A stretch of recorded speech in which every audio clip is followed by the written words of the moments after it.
queremos dizer da nossa emoção, da nossa grande satisfação de poder estar aqui nesta casa. Esta casa co-irmã, que está sempre em parceria com o Neil, na divulgação da doutrina espírita, em todos os aspectos. Não apenas nas palestras públicas, em que o nosso querido Alisson participa, e também outros companheiros da casa que vão levar a mensagem do Evangelho em nosso Neil. Mas neste movimento em que ele falou, esse encontro do período carnavalesco. E queremos parabenizar essa instituição no seu aniversário. E dizer da importância de uma casa espírita poder estar a cada ano celebrando o aniversário. Porque é um momento muito especial. Porque toda a trajetória de uma instituição religiosa, seja ela de que segmento for, é de uma grande importância para a humanidade. E queremos pedir a Jesus, neste momento, que derrame bênçãos sobre todos os trabalhadores desta casa, para que permaneçam firmes no ideal que abraçaram e permaneçam divulgando a mensagem do Evangelho de Jesus à luz da terceira revelação. Nesta tarde, vamos falar um pouco, baseando-nos num artigo que está contido no livro A Luz do Consolador, de autoria de Ivone do Amaral Pereira. Mas também gostaríamos de ampliar um pouco a percepção, levando todos nós a uma reflexão sobre o sentido deste título da palestra de hoje, ontem como hoje. Nós sabemos que a humanidade, ela passa por um processo de renovação, de transformação, e em todos os períodos da história da humanidade, nós vamos encontrar revelações significativas dos planos maiores para a humanidade. E essas revelações divinas têm o comando do nosso Pai Celestial. E vem também com a impressão digital, se a gente pode assim dizer, simbolicamente, do Mestre Jesus, o divino governante do planeta Terra. E em todas as épocas e em todos os tempos, Jesus vem trazendo luzes para a humanidade. Revelações que têm a finalidade de educar, de reeducar, de sensibilizar a humanidade, de fazer com que as criaturas humanas se voltem para os verdadeiros e reais valores da vida humana. A lei divina, ela vem sendo paulatinamente, gradativamente, sendo recordada, renovada nos conceitos que a humanidade faz, mas que na sua essência só tem uma única verdade: a lei de justiça, de amor e de caridade. Portanto, todas as revelações divinas, elas têm como norte nos fazer caminhar para esse destino. Primeiro, da compreensão da lei de Deus e, posteriormente, para a vivência dessa lei. Através da nossa conduta, da nossa ação, no dia a dia das nossas existências, em cada oportunidade encarnatória que Deus nos concede.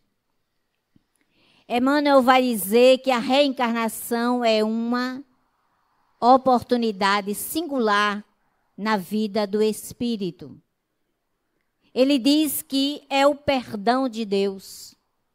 Então, cada encarnação nossa neste ou em qualquer outro planeta, mas estamos centrados nas reflexões do nosso orbe terrestre.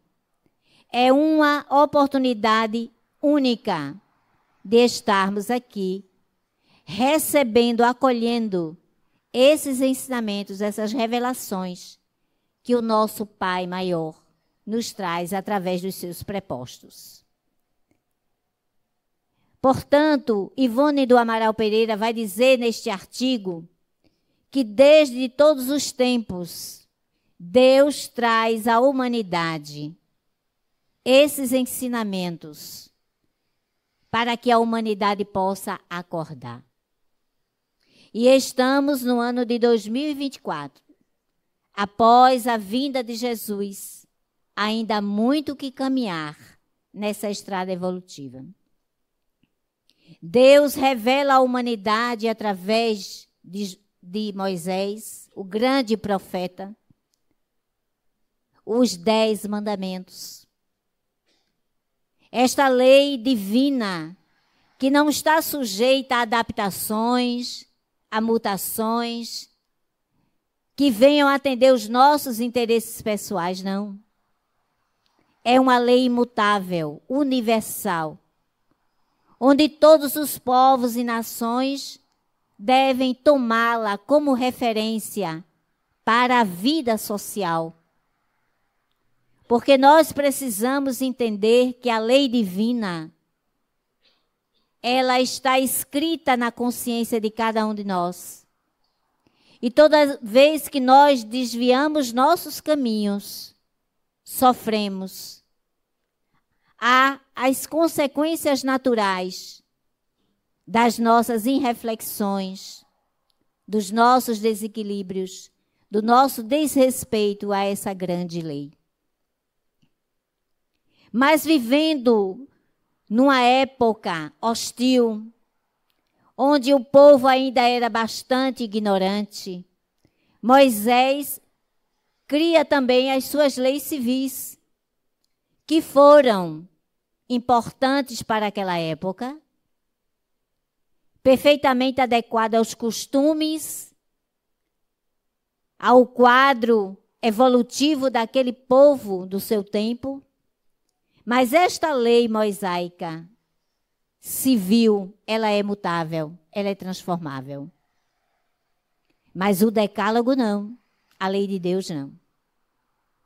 Então, após Moisés e tantos outros profetas, eis que Deus nos concede a bênção de enviar o seu Filho excelente, Jesus. E Jesus ingressa no planeta Terra num período sombrio da humanidade. Um período de muita vinculação às coisas materiais. Onde o homem era mais instinto do que sentimento.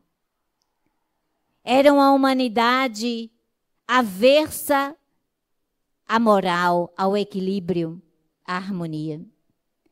Jesus vem primeiro dando o maior exemplo de humildade, nascendo numa simples manjedoura, para desconstruir toda aquela vaidade, aquele orgulho, aquela presunção que predominava na natureza daquele povo, que se considerava dominador do mundo, cerceando a liberdade de ser como cada criatura pudesse ser. E vem Jesus, o grande libertador da humanidade. E com Jesus se inicia a era da transição planetária. A transição não é de hoje, não é de agora. E nem tão pouco será concluída em 1 ou 2 anos. A caminhada para que essa terra se transforme num orbe de regeneração, onde a predominância do bem se faça sobre o mal, há muita caminhada ainda. Mas Jesus vem trazendo luz à humanidade. A sua presença é o grande diferencial no caminhar evolutivo do planeta Terra.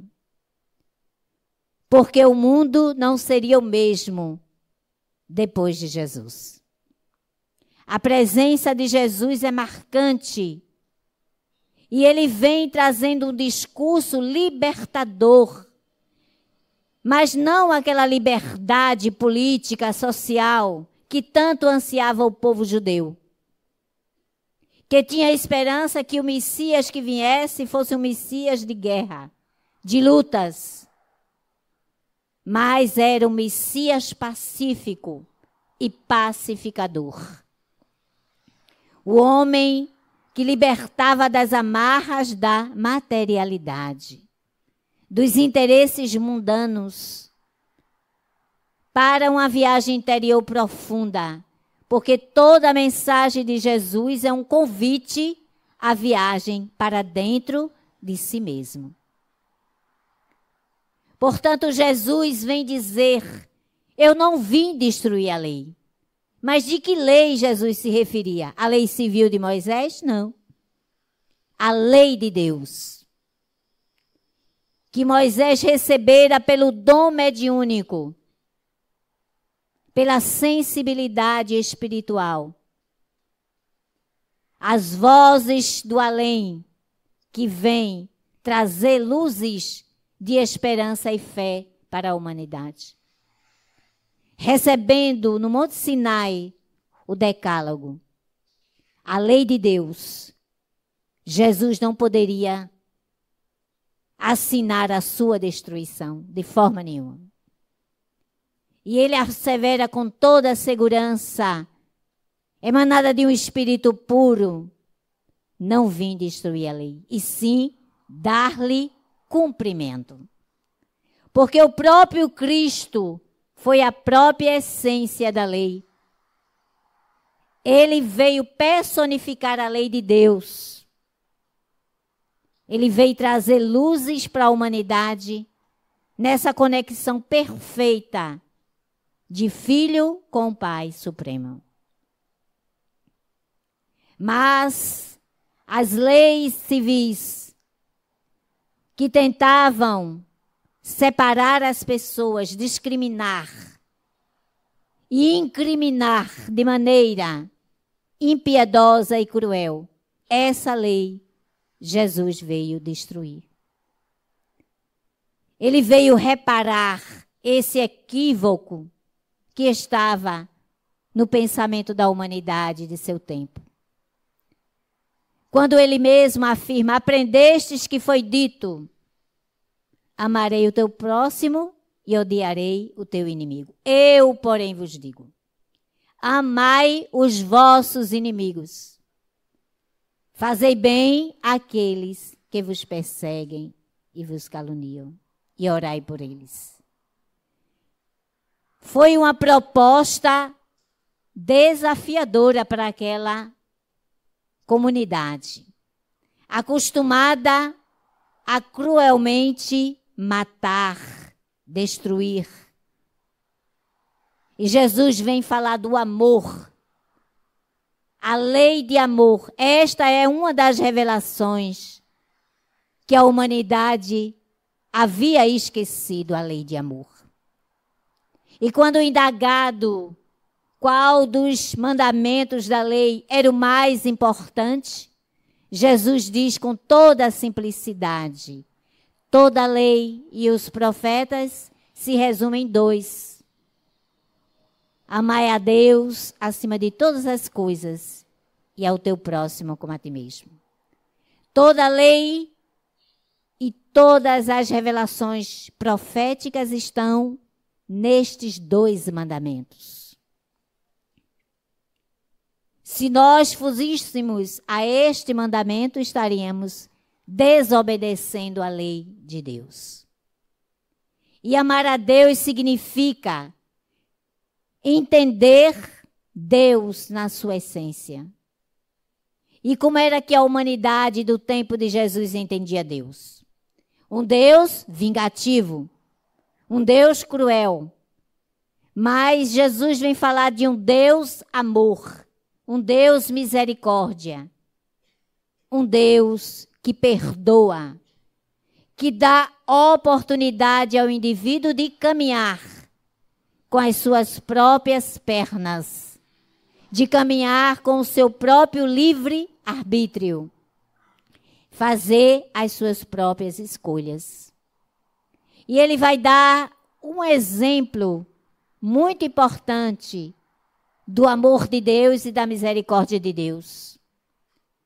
Quando trazido à sua presença a mulher considerada adúltera, prestes a ser apedrejada, porque era da lei civil mosaica, apedrejar a mulher adúltera.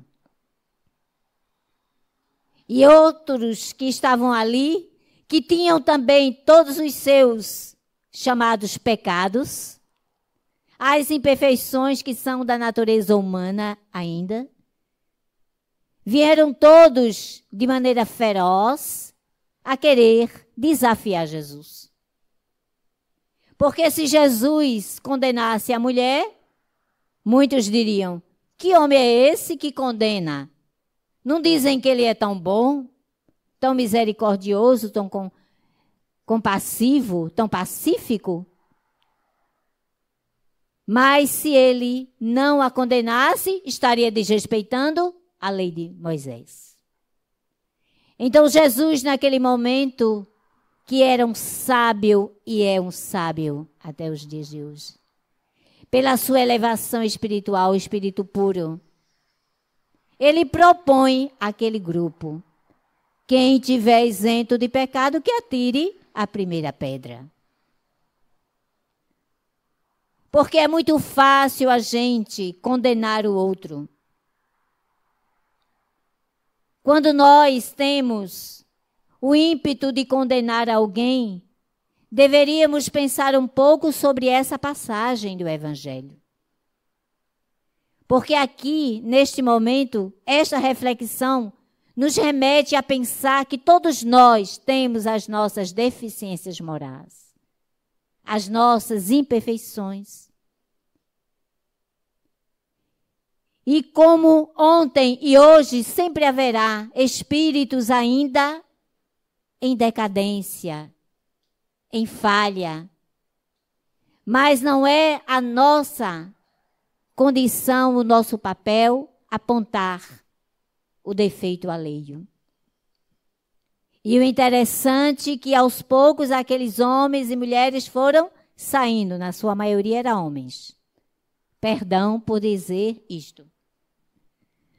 Mas eram.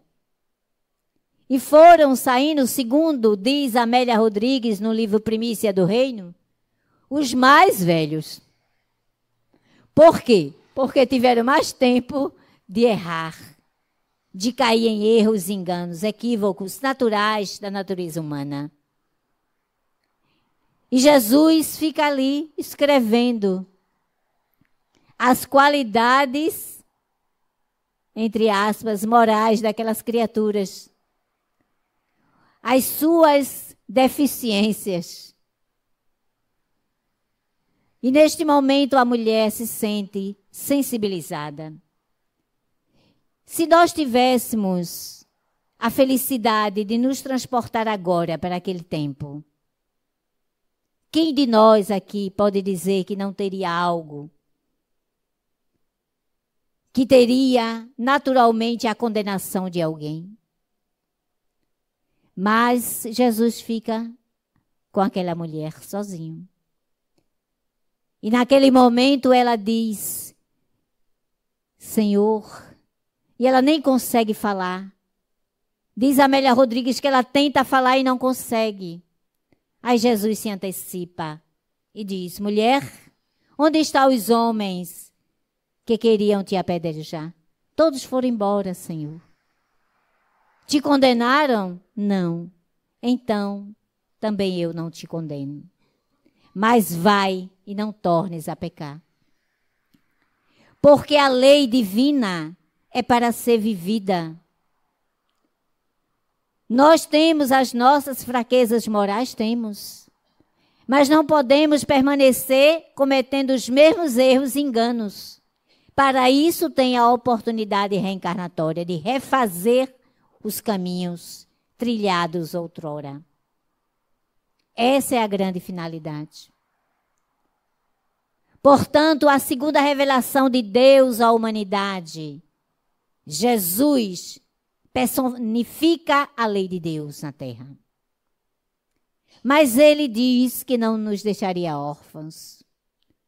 No momento de sua partida, quando ele aparece para os discípulos, ressuscitado, e esse termo ressuscitado é um termo utilizado pelos judeus na época, mas na verdade é uma aparição perispiritual.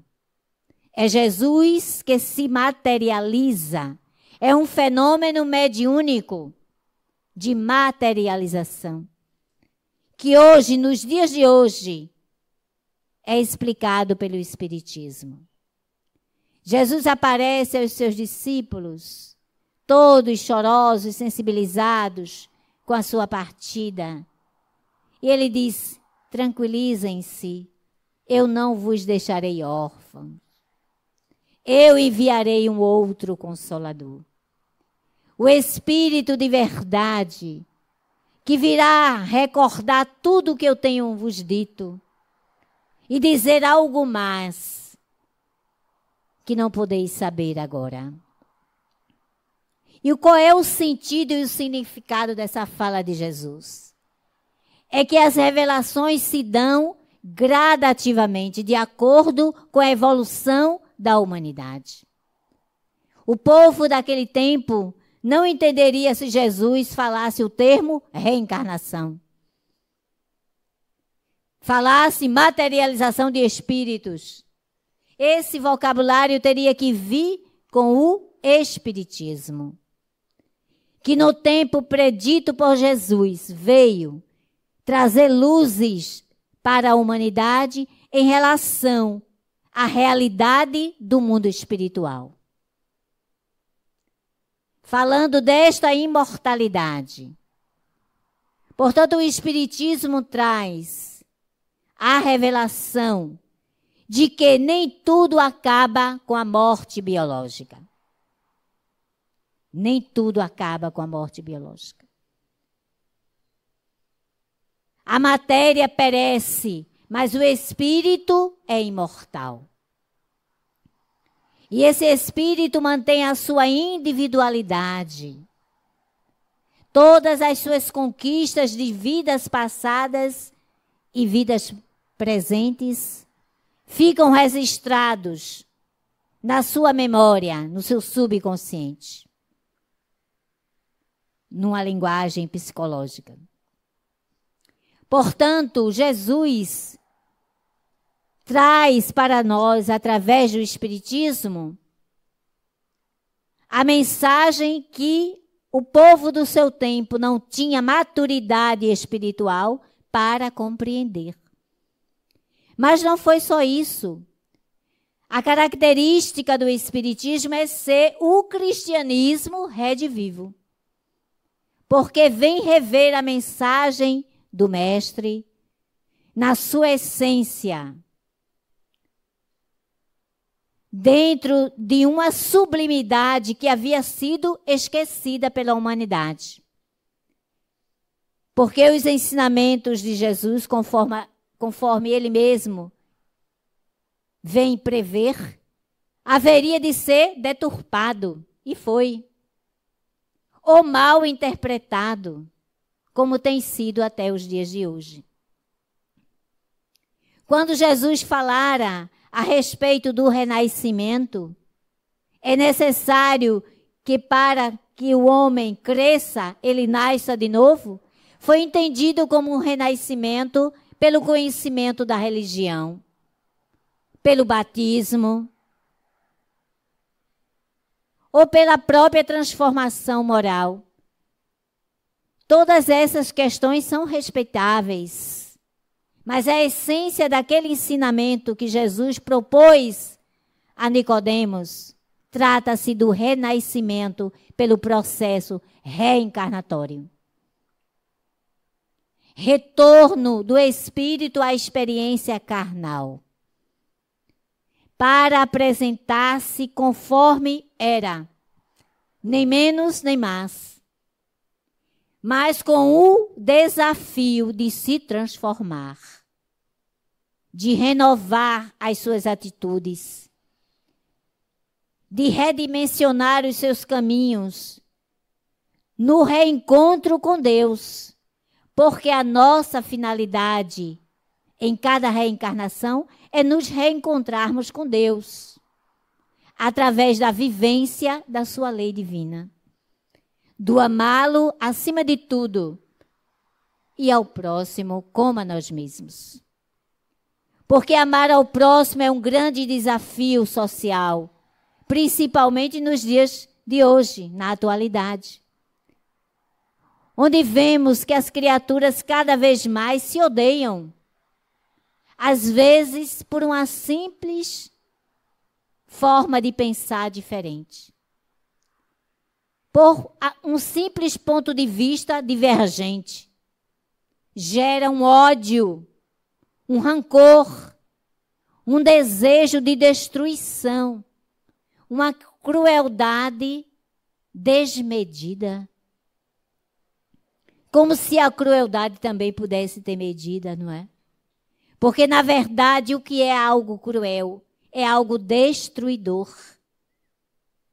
Mas Jesus, o homem pacífico, vem trazer de volta essa proposta do ser pacífico através do Evangelho revivido pelo Espiritismo.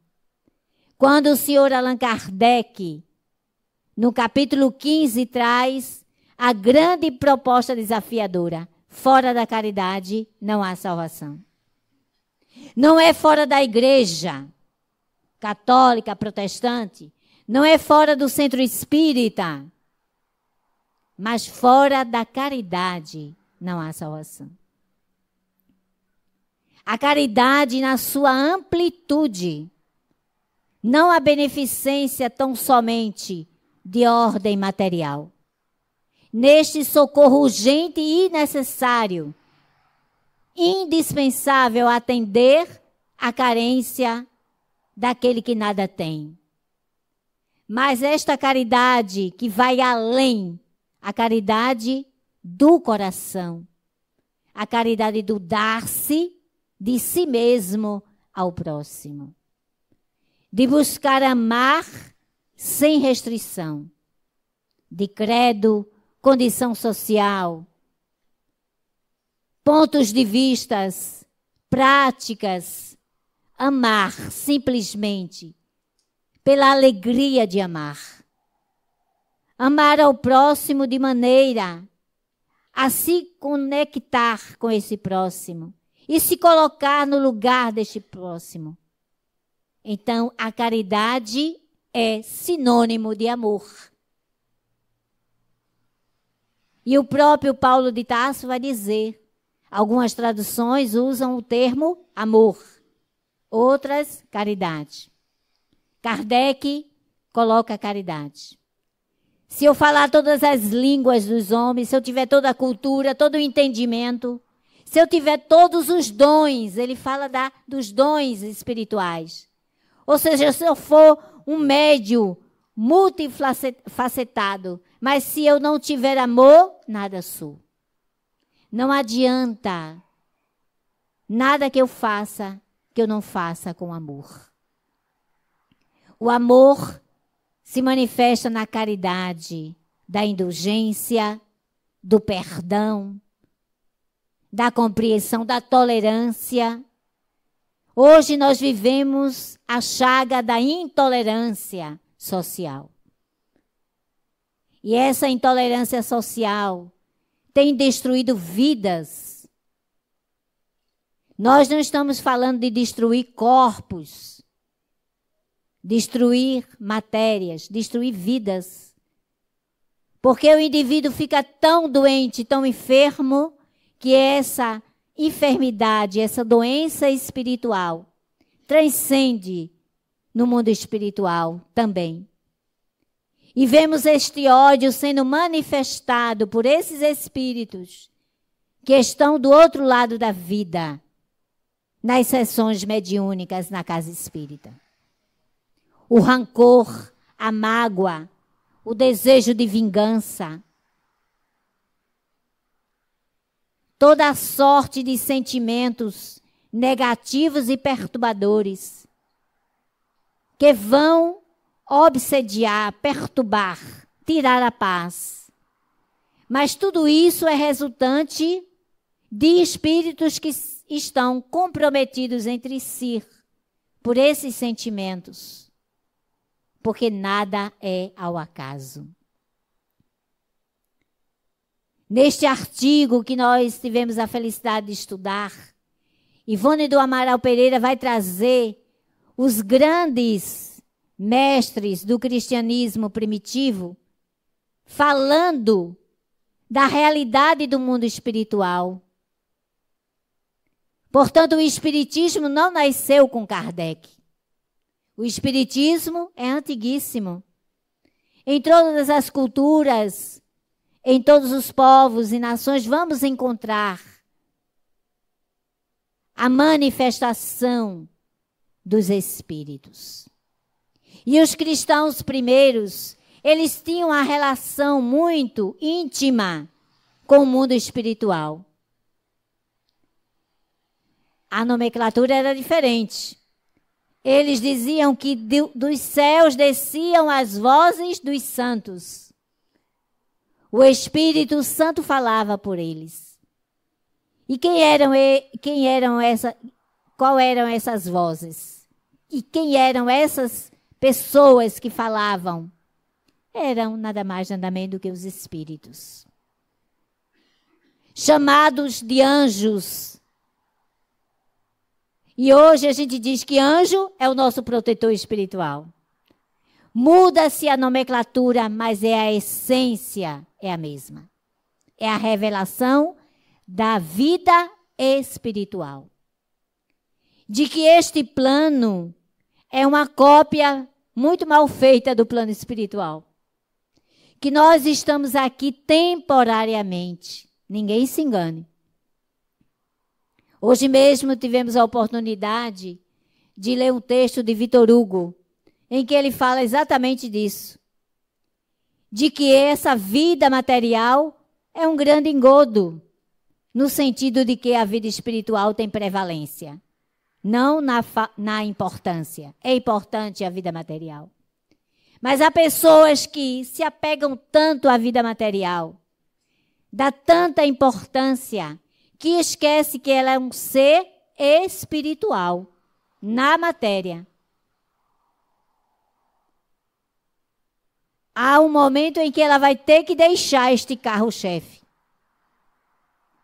E será que estará preparada para essa transição da vida material para a essência maior, a vida espiritual? Eis a pergunta. Então ele vai dizer naquele texto que todos nós precisamos nos preparar para este regresso. E isso o Espiritismo nos traz, nos esclarece. Através da comunicação dos espíritos. A comunicabilidade dos espíritos como um dos princípios fundamentais do Espiritismo vem confirmar esta verdade incontestável. Verdade esta que foi verificada, sentida, vivenciada pelos cristãos primeiros. Primeiro com a aparição e o contato espiritual com Jesus após a morte do seu corpo. Quem não se recorda daquela caminhada, daqueles discípulos na estrada de Emaús, tristes que estavam com a partida do Mestre. E aparece alguém estranho para eles e caminham com eles. E aquele estranho pergunta: por que estão tão tristes? Será que não sabes o que aconteceu? E eles narram o Calvário e a dor de Jesus, o sofrimento, e como os discípulos estavam saudosos da presença de Jesus. E depois deles pararem um pouco para um momento de uma refeição simples, no momento em que aquele estranho pega o pão e parte para compartilhar aquele alimento de maneira fraterna, amorosa e amiga, eles reconhecem Jesus. Belíssima essa passagem. Portanto, a imortalidade, ela não tem, como a gente poderia dizer, idade. Porque nós estamos num processo contínuo de idas e vindas. E o nosso ser espiritual mantém todas as aquisições dessas experiências ricas que tivemos ao longo da nossa trajetória evolutiva. Essa mensagem da imortalidade que Jesus traz e que o Espiritismo revive de uma maneira simples, ao alcance de qualquer pessoa, é importante que nós possamos divulgar.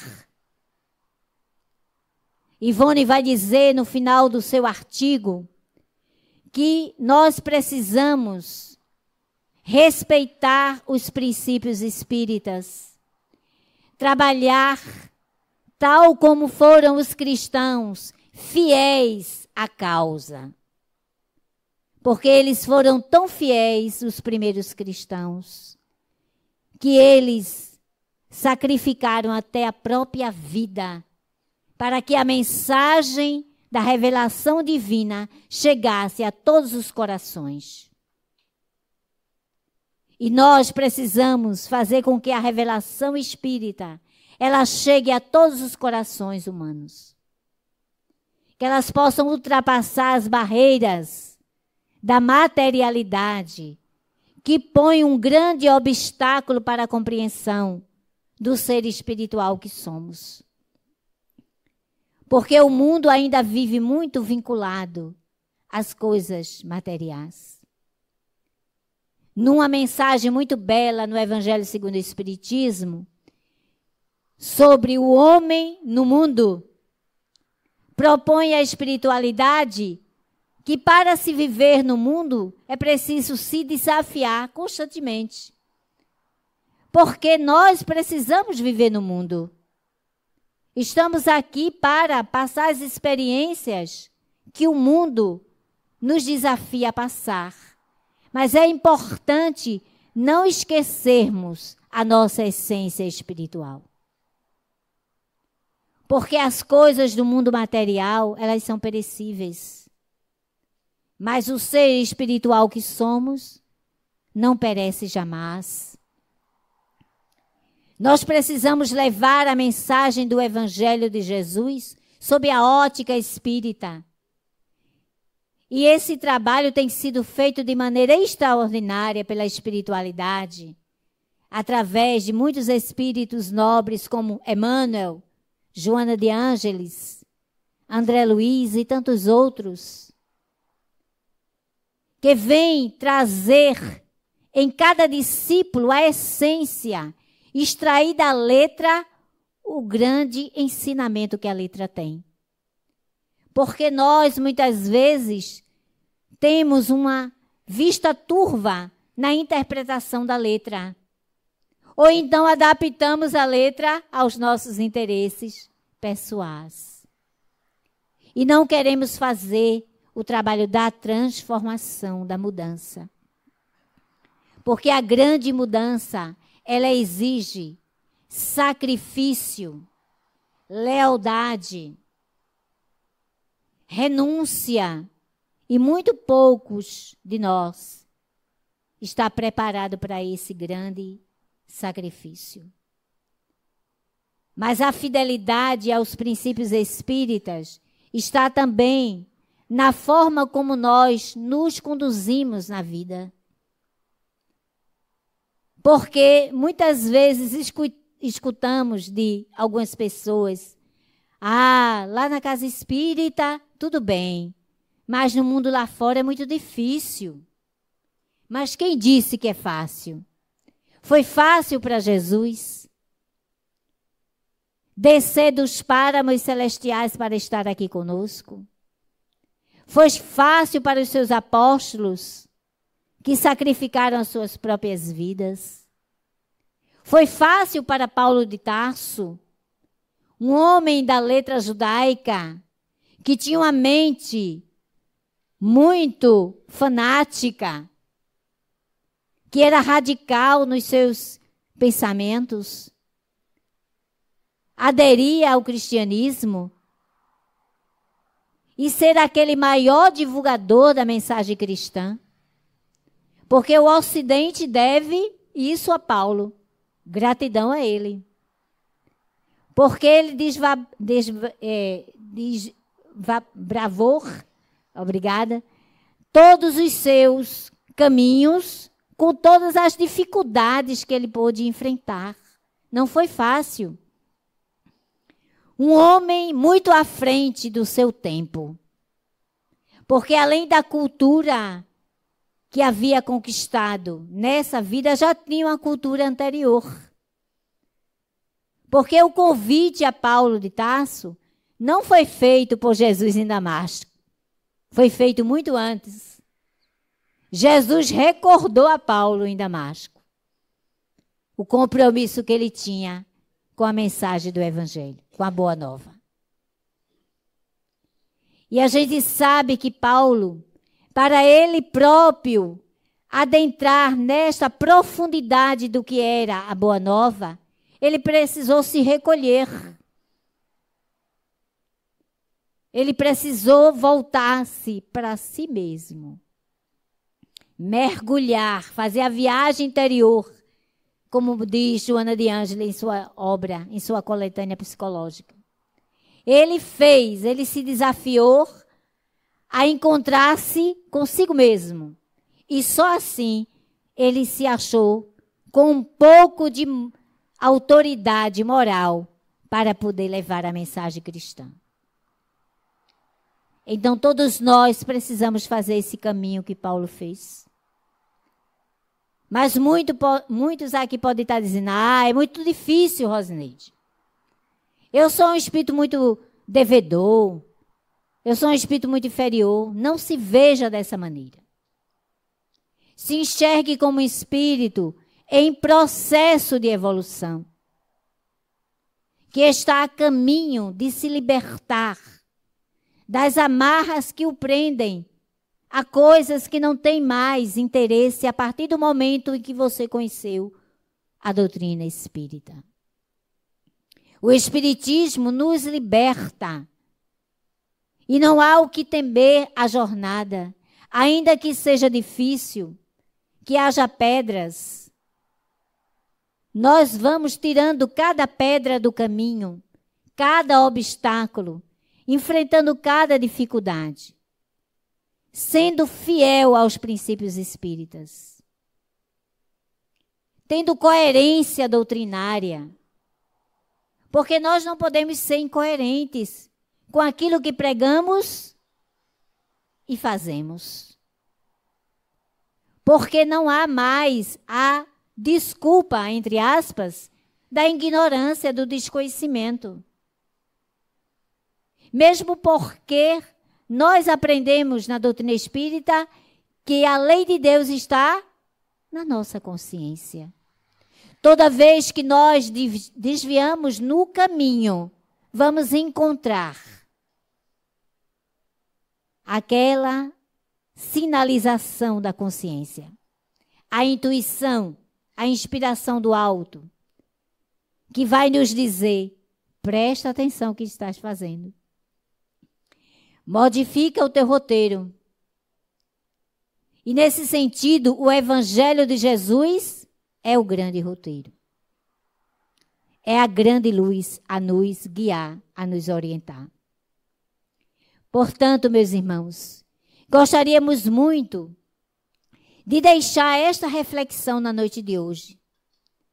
que como ontem, hoje, nós temos o desafio de recepcionar essas revelações divinas e tomá-las como nossa grande luz e como uma referência para a nossa caminhada. Então temos que rever os profetas nas suas lições. Então o espírita deve ler a Bíblia, por que não? O Velho Testamento, os ensinamentos dos profetas, que tiveram missões sublimes na terra. Deve ler o Novo Testamento, Jesus como a grande referência, os seus apóstolos. Ler os Atos dos Apóstolos, que tem versículos extraordinários, que um versículo daquele daria um seminário. Temos que ler a codificação, que muitas vezes esquecemos. E ficamos circunscritos ao Evangelho, à noite antes de dormir, para que a gente durma bem. Mas a leitura do Evangelho não é para que a gente durma bem. A leitura do Evangelho é para que a gente reflita e vá lembrando cada uma daquelas orientações no dia seguinte. E toda a obra da codificação que foi feita com tanto carinho por senhor Allan Kardec. E mais do que carinho, sacrifício pessoal. Porque Kardec não foi no tempo dos notebooks, da tecnologia, não. Ele escrevia, ele interpretava, ele traduzia. Foi um trabalho árduo. Então, temos que ter respeito por essa codificação e estudá-la continuadamente. Vim aos grupos de estudos refletir as lições do Evangelho e da doutrina espírita. E para trazer uma reflexão aos nossos corações, nós trouxemos uma página de Emmanuel deste livro Pão Nosso. Vamos ler e refletir e levar essa mensagem em nossos corações. Diz Emmanuel, a mensagem é na revelação da vida. Eu achei muito linda essa mensagem. E os apóstolos, deixa eu colocar assim, e os apóstolos davam com grande poder testemunho da ressurreição do Senhor Jesus. E todos eles haviam abundante graça.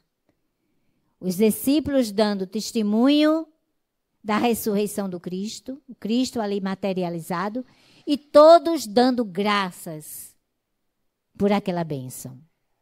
Está em Atos dos Apóstolos, capítulo 4, versículo 33. E Emmanuel comenta, os companheiros diretos do Mestre Divino não estabeleceram os serviços da comunidade cristã sob princípios cristalizados e inamovíveis. Então, essas revelações, elas não estão nem bases cristalizadas e inamovíveis, não. Prestem atenção. Cultuaram a ordem, a hierarquia e a disciplina, mas amparavam também o espírito do povo, distribuindo os bens da revelação espiritual, segundo a capacidade receptiva de cada um dos candidatos à nova fé. Então, a revelação espiritual era levada aos corações e às pessoas, respeitando o conhecimento, a maturidade e o entendimento de cada um, numa linguagem simples que calasse profundamente no coração de cada um. Sem aquela retórica, mas na simplicidade. Negar presentemente a legitimidade do esforço espiritista em nome da fé cristã é testemunho de ignorância ou leviandade.